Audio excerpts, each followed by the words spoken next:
to another video. You've got Mr. Everything English, and today we talk about form. Everything Education. Tuition for maths, English and science. Now guys, when it comes to form, students up and down the country are terrified of it. They don't know what it means, they don't know what to do. But unfortunately guys, it is a key part of your exam. If we look at form on the mark scheme, AQA tell us that students at the top end who want to get a grade 8 or a grade 9, they must analyze language, form and structure. The and implies that you can't get away with doing one. So if you wrote a whole essay and you just talked about similes and metaphors, it's not going to be enough to get the top end. But the problem is guys, a lot of students, they don't know what form is. Forget talking about it, they don't even know what it is. When you think of form, think of what is it I'm reading. That's the first thing that should come to your mind.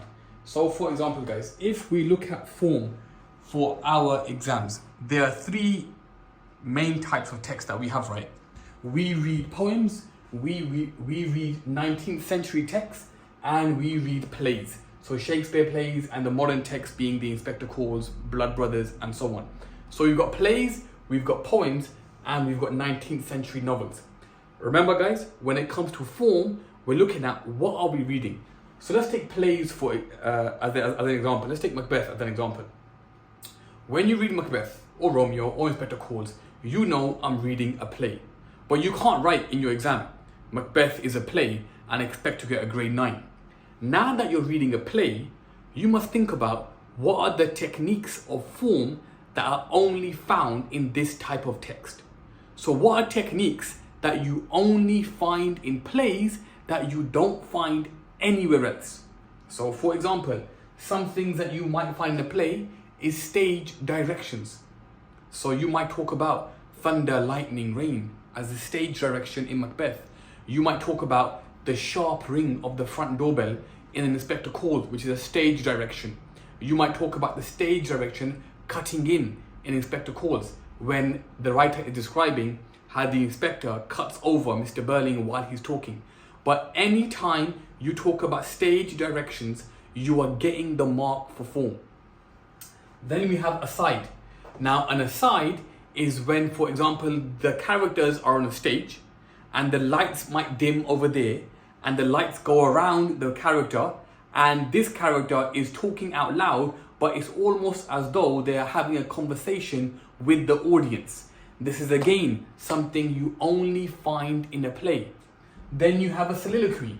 Loads of soliloquies in our text. A soliloquy, guys, is when characters reveal their inner thoughts out loud. So they're speaking their mind. And through soliloquies, we get to know the real character. What's the character really believing? For example, guys, a famous quote from a soliloquy in Macbeth is he talks about how he has a heat-oppressed brain. Very good quote. Why is it important that he never goes and tells Lady Macbeth this, or he never says this out loud to other characters? Because it goes against patriarchy. So whilst on the outside, he's strong and brave and powerful, on the inside, man, my thoughts are being mashed up. They're being influenced. It's being oppressed by heat. He shows weakness in his soliloquies. Dramatic irony, guys. Dramatic irony is when characters the audience of a play know about events that the characters on stage do not. For example, guys, every member of the audience in Romeo and Juliet know that these two are together, but the other characters don't. In Macbeth, when Lady Macbeth pretends she's gonna faint after hearing about Duncan's death, we know it's dramatic irony because we know she's the one that got the guy killed. In Inspector Calls, when Mr. Burling says unsinkable, absolutely unsinkable, world wars are never happening, again it's dramatic irony because the audience knows what the people in the play do not, what the characters in the play do not. So all you need to do, guys, is when you're following the pretzel paragraph, for one of the paragraphs, for the techniques, talk about one of these. So say in the soliloquy, quotations, heat oppressed brain. In the stage direction, quotation, sharp ring of the front doorbell. What you're doing here is you're talking about form. You are talking about things that are found specifically in that text. You get the mark and you move on. Doing it once is more than enough. Then we move on to poetry. Now, when it comes to poetry, guys, there's loads of different forms, but the only 5 forms that you need to know for your exams are the ones behind me. You have something called an epic poem. An epic poem, guys, tells or is about an event. So, Charge of the Light Brigade. This is a poem about a particular battle that took place. This is what we call an epic poem. Then we have a narrative poem. A narrative poem, guys, tells a story. For example, Climbing My Grandfather tells the story of the child on this journey. Then we have free verse. These are poems that don't really follow any rules. The stanzas are all different lines. There's not a real rhyme scheme, and they kind of do what they want. Easy example is Checking Out My History. Then we have a sonnet. A sonnet is a 14-line poem, traditionally about love.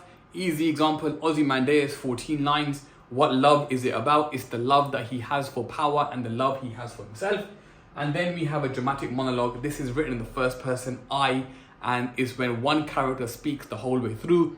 These are normally very biased poems, meaning they're very one-sided.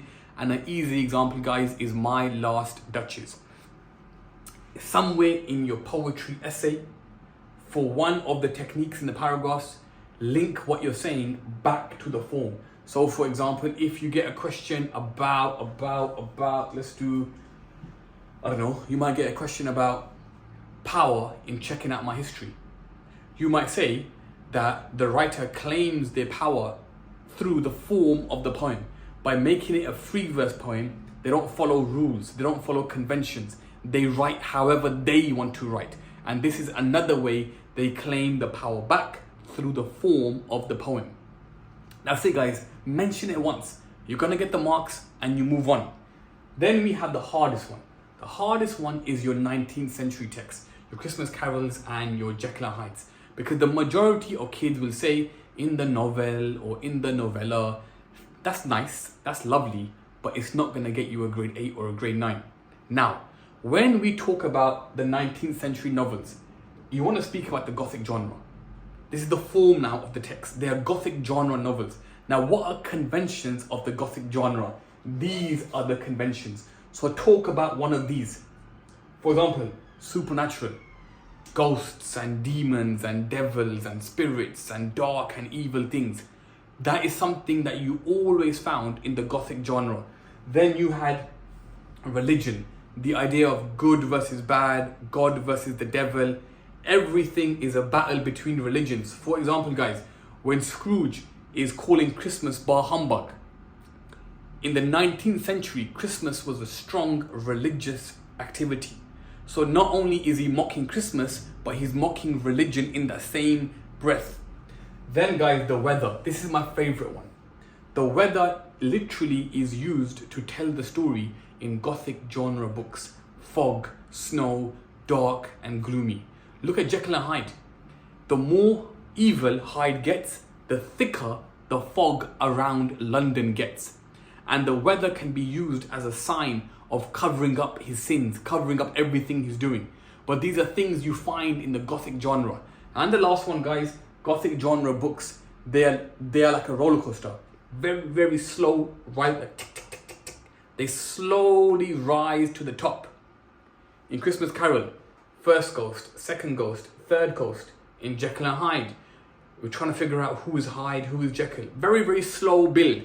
And then there's a big change. There's a big reveal and the book finishes. The moment Scrooge changes, Christmas Carol finishes. The moment we find out who Jekyll is and who Hyde is, the book finishes. Slow build, big reveal, book is done.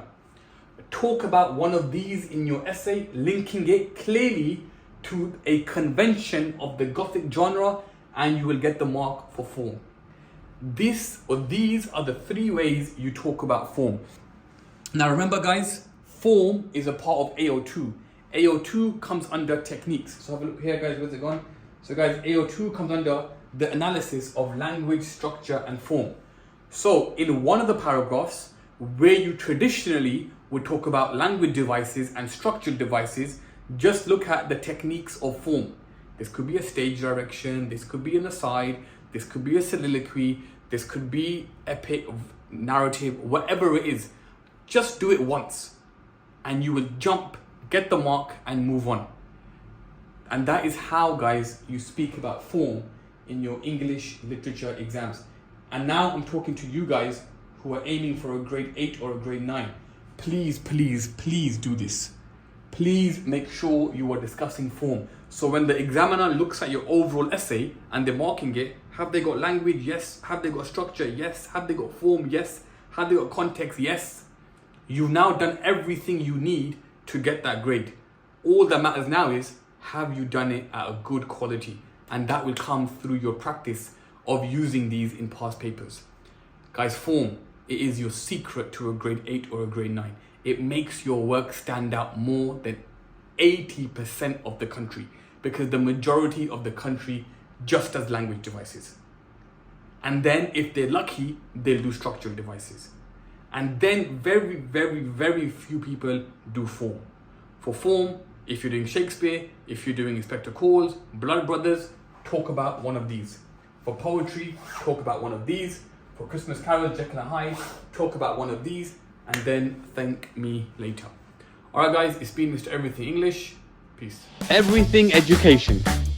Tuition for maths, English and science.